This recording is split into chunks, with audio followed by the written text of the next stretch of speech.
बिस्मिल्लाहिर्रहमानिर्रहीम। मैं हूं अच्छी अमलाक और आप देख रहे हैं यूथ आइकॉन। आज मैं बात करूंगा खिलाफत उस्मानिया के बारे में। जैसा कि लोग कह रहे हैं कि 2023 में खिलाफत उस्मानिया बहाल होने वाली है और मायदा लुज़ान खत्म होते ऐसा ऐसा हो जाएगा।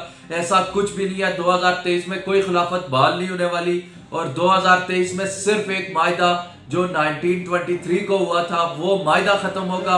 उस मायदे में जो शिक्स वगैरह थी वो शिक्स खत्म होंगी। वो शिक्स कैसे खत्म होंगी ये तो आप सब लोग जानते हैं कि वो मायदा पूरा हो जाएगा, लेकिन ऐसा कभी भी पॉसिबल नहीं है कि वो मायदा जो है तो दोबारा खत्म होते ही खिलाफत उस्मानिया कायम हो जाए और कोई खलीफा बन जाए। ऐसा बिल्कुल भी नहीं है।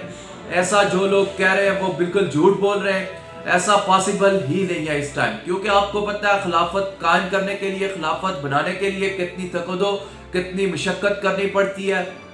और आप सब लोग ये भी जानते हैं कि खिलाफत का सिस्टम क्या है, किंगडम का सिस्टम क्या है और जमहूरी सिस्टम क्या है। जो जमहूरी सिस्टम है, किंगडम सिस्टम है, बादशाही सिस्टम है और खिलाफत का सिस्टम है, ये बिल्कुल आपस में मेल नहीं खाते। किंगडम का सिस्टम एक अलग है, जमहूरियत का सिस्टम अलग है और खिलाफत का सिस्टम बिल्कुल ही अलग है, इस्लामी। तो ये सारी चीजें जस्ट एक मायदा खत्म होगा। जैसे पेट्रोल के बारे में जो चीजें थी, पेट्रोल नहीं निकाल सकता तुर्की कोई मदनियात नहीं निकाल सकता, नहर सुई जो उनकी नहर है उसमें से टैक्स नहीं ले सकता, इस तरह की चीजें थी वो जरूर खत्म होंगी। लेकिन ये नहीं है कि कोई खलीफा आके बैठ जाएगा, कोई खलीफा आ जाएगा पूरे मुसलमानों के लिए या खिलाफत उस्मानिया दोबारा से एक नाम चल पड़ेगा। ऐसा कुछ भी नहीं होने वाला। उसके लिए अलबत्ता तुर्की एक नए सिरे से कोई उठ के जिदोजहद कर सकता है, चाहे वो तैयब एर्दोगान है, कोई भी उठ के। लेकिन इस वक्त जो तुर्की है वो प्रॉपर एक स्टेट है, जमहूरी स्टेट है और एक सेकुलर स्टेट है। उसमें खिलाफत बनने का इस टाइम कोई हकीकत या तसव्वुर भी नहीं किया जा सकता। ये जस्ट एक अपने चीज़ें बेची जा रही है यूट्यूब के ऊपर, अपना आइडियालॉजी बेची जा रही है कि खिलाफत उस्मानिया बन जाएगी और इस तरह होगा। ऐसा कुछ भी नहीं है। सिर्फ एक मायदा खत्म हो जाएगा। और आप सबको इससे पहले ये मैं बताता चलूं कि खिलाफत होती क्या। बहुत सारे मुसलमान, बहुत सारे हमारे लोग खिलाफत के बारे में जानते नहीं है। खिलाफत एक अलग सिस्टम है, जमहूरियत से भी अलग है, बादशाहत से भी अलग है। बादशाहत कोई कुछ लोग खिलाफत समझते हैं, ऐसा नहीं है।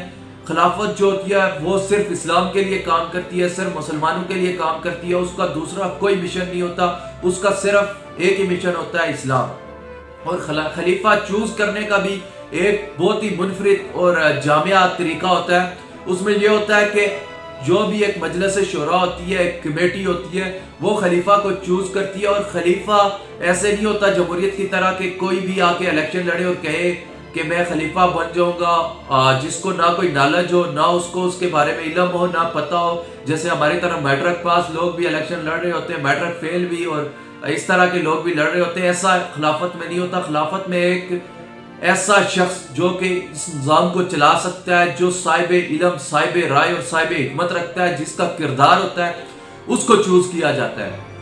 होता सिस्टम जमहूरियत से मिलता जुलता ही है कि उसको चूज किया जाता है। वो खुद नहीं आ जाता बादशाह की तरह, नस्ल दर नस्ल नहीं होता बादशाह से। ये अख्तिलाफ अलग चीज है जो है तो इस्लाम में, इस्लाम की खिलाफत में।